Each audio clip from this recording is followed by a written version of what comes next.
रक्तात उतरवलं ते राजे शिवछत्रपती, आणि ज्या देखण्या वारसदाराने हे स्वराज्य आपल्या खांद्यावरती पेललं ते राजे शंभूराजे. मायभूमीच्या या मराठमोळ्या वारसदारांना ज्यांनी स्वराज्याची भूमी परकीय पारतंत्र्याच्या जोखड्यातून मुक्त केली त्यांना कृतज्ञतापूर्ण नतमस्तक होते.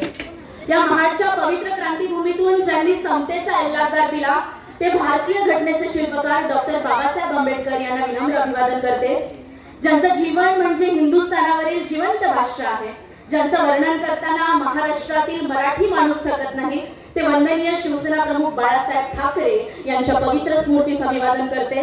हिंदुत्वाशी इमान राखणारे महाराष्ट्राचे लाडके कर्तृत्ववान उपमुख्यमंत्री एकनाथजी शिंदे साहेब, भुकेलेल्यांना अन्न देणारे, तहानलेल्यांना पाणी देणारे ऋषितुल्य व्यक्तिमत्व, ज्यांनी कर्तृत्व, राणुत्व आणि नेतृत्व या तिन्ही आघाड्यांवर स्वतःचे वर्चस्व निर्माण केले, ते तुमचे, आमचे, सर्वांचे हृदय सम्राट आदरणीय नामदार भरतशेठ गोगावले साहेब यांच्या चरणी नतमस्तक होते. युवकांचे प्रेरणास्थान महाराष्ट्र राज्य कोर कमिटीचे सदस्य विकास शेठ गोगावले.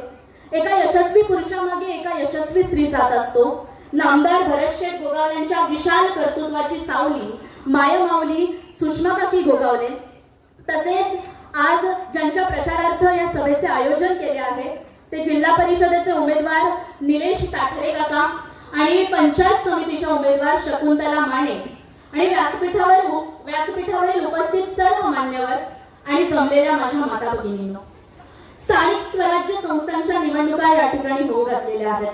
स्थानिक स्वराज्य संस्थांच्या निवडणुकीला सामोरे जाताना विकासाच्या मुद्द्यावर शिवसेना हा पक्ष या निवडणुकीला सामोरे जातोय. दोन गोष्टी मतदारांनी आवर्जून लक्षात घेतल्या पाहिजे. हा पक्ष कोणता आणि या पक्षाचा नेता कोण. छत्रपतींच्या जाज्वल हिंदुत्वाचा इतिहास उरातून पेटवणारा आणि त्यांच्या विचारांवर पालथस्त होणारा नेता कोण.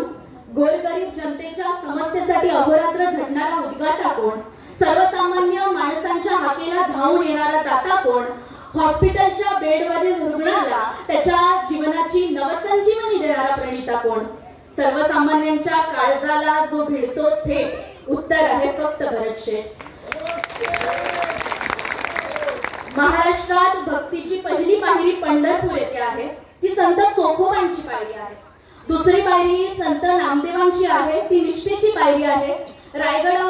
तिसरी पायरी रायगडावर सेवेची आहे, सेवेच्या ठाई तत्पर हिरोजी इंदलकर. आणि चौथी पायरी या महाराष्ट्रात धालकाटी येते शिवनेरीवर माणुसकीची पायरी आहे, जी भरतशेठच्या रूपाने या पवित्र भूमीमध्ये अस्तित्वात आहे.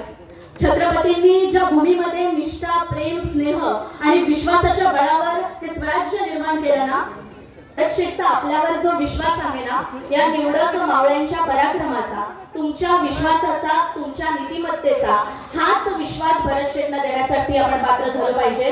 आणि या निवडणुकीला त्या संयोगतेने, त्या संयमाने, त्या नीतिमत्तेने, त्या विश्वासाने सामोरे गेलो पाहिजे. विरोधकांच्या कुठल्याही आमिषांना बळी पडू नका. ते प्रलोभना देतील आणि एका रात्रीत गायबही होऊन जातील. कारण आज मिळालेले 1000 रुपये हे तुमच्या भविष्यासाठी गुलाम म्हणून स्वीकारू नका. कारण आजचे पैसे हे तुम्हाला तुमच्या उद्याच्या गुलामगिरीत घेऊन जातात. एक विरांगणा आणि 2 विरांगण या संघर्षाच्या युद्धात आपल्याला निवडून द्यायचे आहेत. कारण आपला सेनापती कणखर आहे, ज्यानं महाराष्ट्राच्या राजकारणात स्वतःच्या कर्तृत्वाची मोहर उमटवली. रायगडच्या या पवित्र भूमीतून शिवशाहीच्या विचाराचे शिलेदार निवडून गेलेच पाहिजेत, हा विश्वास या ठिकाणी प्रकट करा. आज विरोधकांना मी एवढंच सांगू इच्छिते की भाड्याच्या माणसांना सोबत घेऊन प्रचार केला म्हणजे मी निवडून आलो असं नाही. या दिवाण स्वप्नातून बाहेर पडा.